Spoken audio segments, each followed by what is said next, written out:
Coming up on this episode of Media Rebel Unplugged. It's never too late to find out things about yourself, to reimagine your life. When I think of, I can just picture myself where I was walking my dog thinking, well, other people do it. Why not me? How did you start that journey? On my 50th birthday, my friends insisted on taking me away for the weekend, which was amazing because it was the first time in my adult life where I didn't have to worry about anyone else but me. It is never, ever too late. I have discovered, I believed 100% that I did not have a creative bone in my body. And after 50, I said yes to things I never would have said yes to in my life. My mother always talks about her regrets, and I thought, I don't want to be that person who gets to the end of their life looking back with all these regrets. Welcome back to Media Rebel Unplugged. I'm Janice Becker. Today we're talking about rebuilding in midlife, especially after loss, caregiving, or a long stretch of putting yourself last. Joining me is Debbie Weiss, bestselling author, speaker, and podcast host. She's the author of On Second Thought, Maybe I Can, and The Sprinkle Effect, and she hosts the Maybe I Can podcast. Debbie, I am so happy to have a fellow podcaster here today. Thank you so much, Janice. I'm really excited to be here. Tell our audience a little bit about you and, take us back to what drove you to be in this new season of life. I became a family caregiver at 17. My father, who was only 46, had a massive stroke and survived, but was permanently disabled. And my parents were divorced. So I became his caregiver for the next 30 years. And then when my oldest son was 2, he was diagnosed on the autism spectrum and gained some other diagnoses as well. And when I turned 50, just found myself overwhelmed, exhausted, like on that hamster wheel. Mm-hmm. But yet from the outside, because I also have a small insurance agency, I live in a nice house in a beautiful neighborhood. Like from the outside, everything looked great. But inside, I was truly dying and didn't even know. Exhausted is not a strong enough adjective to really represent how I felt. And when I turned 50, it was something about that number that really hit me hard. My dad had passed away a year before I turned 50, and he died with so many regrets. And my mother always talks about her regrets. And I thought, I don't want to be that person who gets to the end of their life looking back with all these regrets. But the thing was, I had no idea what I wanted to be or do. I wasn't someone who always dreamt of writing a book or becoming a musician. I had nothing. I felt like I have no talent. I didn't have any specific drive to do anything. So I've been at this for over a decade. I cannot imagine being so young and becoming a caregiver for a parent. And I can't even imagine the level of exhaustion by the time you hit 50 and go, I've spent my whole life taking care of everybody but me. I've heard from other women when they hit either 40 or they hit 50 and they go, oh, wait, what am I doing at this stage of life? This isn't what I want. And they don't always know what that is. So how did you start that journey of discovering? On my 50th birthday, my friends insisted on taking me away for the weekend, which was amazing because it was the first time in my adult life where I didn't have to worry about anyone else but me. When they said, what do you want to do? I was like looking over my shoulder, like, me? You're asking what I want? And one night at dinner, one of my friends said, okay, let's go around the table and talk about our hopes and dreams. And I thought, hopes and dreams, like, I'm done, right? I'm 50. Isn't it over? I have hopes and dreams for my kids, but nothing specific for myself. And between that conversation and that feeling about regrets, I came back from that trip and I thought to myself, if I was being honest and I looked at everything, I knew that the first thing that had to change was my health. So I have struggled with my weight literally from the moment I was born. At 50, I found myself over 100 pounds overweight and here for my kids and my future grandchildren. And so then that health piece is a bit more of a motivating factor than it is when you're 20, 30, 40. So I had been successful on Weight Watchers many, many different times. And I said, I got to do something differently. Every time in the past, I had these goals that were pretty specific. It was like, I'm going to lose 25 pounds in 3 months. And if I only lost 10 pounds in 3 months, well, then I didn't achieve my goal. And I would mentally berate myself. What a loser. You can't do this. What's wrong with you? That kind of thing. And then that was the end of it. Instead, I said, I don't care about losing weight, how much weight I'm going to lose. I don't care about what I eat. The only goal I'm going to set for myself is that I'm going to go to a meeting every week. That's it. None of those other things matter. I'm just showing up. And I did that for about 2 or 3 months. And every week when I showed up, I felt really good because I achieved my goal. And after a couple months, I was good with it. And then I said, what else can I add? What else small and manageable? And I kept building. And about 3.5 years later, I had lost 90 pounds. I have completely changed my mindset around my weight and weight loss and weight management. And when I saw that, I thought, it's by changing the way I thought, changed everything. Where else in my life can I apply this? And so the next thing that I went to tackle was my money situation, which was something that I wasn't being honest with myself about. I didn't share with anyone else just how bad my situation was, including my husband. He knew a little, but not to the full extent. And I said, all right, I've got to do something. And that's kind of how that all started. And that realization is what led me down this new path, this new purpose in my life. Start of looking at what can I do financially. You have some really good points when it comes to goal setting. We sometimes create these really big goals for ourselves, and the big goals aren't a bad thing, but it's important to have these micro goals along the way so that we don't feel discouraged. We don't look at this mountain. And I always use the analogy of I feel like I'm climbing a mountain. And when you first start climbing up the mountain, you're off to a good start. And you get about halfway there and it really starts to hurt you. You start feeling the aches in your muscles. And I don't know if I can get there. And the closer you get to the top, the harder it becomes. And then you get there and you feel successful. But the thing is if we were starting down here at the bottom of the mountain and just staring at the top, that mountain seems so big as opposed to, all right, let's take it step by step. And so those micro goals keeps us moving forward.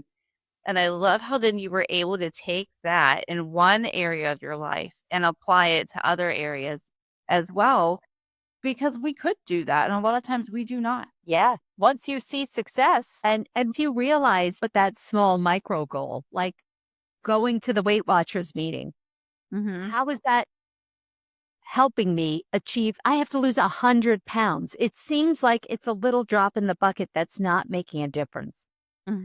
But at least it's the domino effect, right? You feel good. I achieved that little goal. Okay, great. Now what else? I turned it into a game. It was like exciting. Yeah. Let's see what else I can do. Maybe I can do this. So once you the way now, how do I make money? Is that how you start speaking? And you wrote these 2 books? So it turned out that I originally, when I started down the money thing, I did the same thing, starting really, really small. I actually started selling some of my things on Facebook Marketplace. And even when I made like $3, I was so excited because I was doing something about my trouble, my problem, where for years I was just sticking my head in the sand and just taking responsibility, taking ownership, and taking action, even though it was so small, even though, I would save whatever cash I got from Facebook Marketplace and I had enough to pay for my haircut every month, where I didn't have to take it out of my regular budget or whatever it was. And that started to feel good. So I decided that I was going to sell these health supplements for this network marketing company because I really loved their product and had been using it. And through a podcaster that I listened to, whose course I took on mindset, she was talking about how important it is to be part of a mastermind.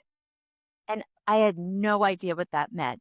So I thought, okay, I'll join this mastermind and they'll tell me how to sell this network marketing thing. But that's not what happened. 150 people online in this mastermind introductory call. People were saying, I'm a divorce coach, I'm a money coach, I'm a relationship coach. They were using terms I never heard of. I literally felt like I fell down the hole in Alice in Wonderland or landed in Oz. It was just very eye-opening. That's when I realized, my goodness, I can take my experience and help other people. And so I ditched the whole network marketing thing, and the books were never part of it. I started as a coach for family caregivers to help them learn to prioritize their own self-care. And then it morphed from there. I love how you hear what other people are doing and get inspired by that, because caregiving, I don't feel like there's enough coaching for that to focus on yourself. I've witnessed family members of my own who have taken care of people, and I've seen how it deteriorates their own health. Once I started, I was in a period of my own caregiving. At that point, my husband's physical and mental health had started to deteriorate, and my oldest son's as well. And when I was talking to caregivers, of course, they wanted to share their caregiving story with me. And I would get off feeling very drained. I'm empathetic. I was in such a season of struggle with my own caregiving that Mhm. it was just too much for me emotionally. And that's when I realized that I have a broader message, which is what I'm, now talking about, which is it's never too late. It's never too late to find out things about yourself, to reimagine your life. When I think of, I can just picture myself where I was walking my dog thinking, well, other people do it. What do they do, or what makes them different or special? Why not me? Mhm. I won't know unless I try. And I think what happened too was it became less about the money and now more about helping people and my overall mission. And as a matter of fact, I have to say, in this aspect, I'm probably not the best business person because I keep forgetting I'm supposed to be doing any of this to make money. That is a great thing when you can help people and still you benefit from that monetary gain from helping. Is I feel like that's the best way to do it. I can relate. I come from the tech world. I'm doing digital marketing. I have a couple of agencies, but it wasn't fulfilling. And so when I was 40, when I turned 40, that was my eye-opening thing of how do I take everything that I've been through in my life, repurpose it to help other women, inspire other women. That's kind of the idea was formed to do the podcast because I had felt so alone as a female leader. Other women are probably feeling the same way. We go through really difficult, challenging things that we still have to lead our teams, our companies, even our families. When inside we're internalizing and we're going through a lot of different struggles. I mean, leading a company when you're going through a divorce is not an easy thing. Being a single parent, going through those things. And I was just like, what? Why not? Why not? Really? Why not do it? Why not try it? If it doesn't work, it doesn't work.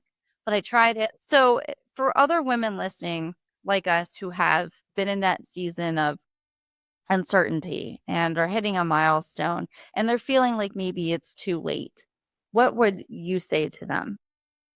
Well, I would say it is never, ever too late. I have discovered after 50, as I was taking these steps, I said yes to things I never would have said yes to in my life. And I was scared out of my mind. But almost every time I learned something about myself, something that I like, something that I enjoy that I never would have known about myself. It's like I've uncovered a new side of myself.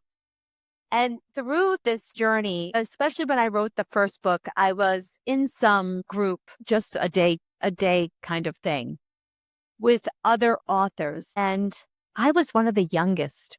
There were people there in their east who wrote their first book. And isn't that what we all want? Like, I don't know. I mean, retirement sounds great. And I'm not saying there's anything wrong with that. And I enjoy a lot of leisure activities, but I can't imagine not now that I know what it feels like to do something that I'm passionate about, that's fulfilling, helping other people. I can't imagine saying, yeah, well, I'm just done with this for now. I want to keep learning and growing and helping until I draw my last breath. So I don't believe it is ever too late, ever, regardless of your circumstances, because for the majority of my life, I blamed it on my circumstances. It's never impossible. It's a story we tell ourselves to make ourselves feel better or keep what we think is keeping ourselves safe, but it's really keeping us stuck. It's great advice because we're creators. We're naturally creators. We create our either the story that we tell ourselves, or we create the opportunity that gives us a new path, or who knows what doors could be opened. And I was on social media yesterday and just saw a video. It was very inspiring. And it was just talking about how Ford, I think he was almost 45 when he created the Ford company. You've got Colonel Sanders. I think he was 75 when he launched KFC. Who was the other one? Martha Stewart. Martha Stewart was in her mid 40s. She wasn't really well known, a household name, until she was about 50. The list goes on and on. And I think those are really great examples to help motivate people because they're who we can easily identify with when they're like these bigger celebrities. But the only thing stopping you is you. Couldn't agree more. So let people know where they can find information on you, because I know you offer speaking and you have your books online, and I feel like you have all these other amazing things that are probably in the works. So where can people learn more about you? Thank you so much. The best place is my website, which is debbieweiss.com. You're on I am. all the socials. All the socials, all the links are on the website. Perfect. All right. So make sure you connect with Debbie. Debbie, I want to thank you so much for being on today and for inspiring so many people with your story and everything that you're doing. Well, thank you again for having me. It's been great. You're welcome. Thank you for listening to Media Rebel Unplugged. If you enjoyed this episode, please subscribe or share it with someone who needs it, and we'll see you next time.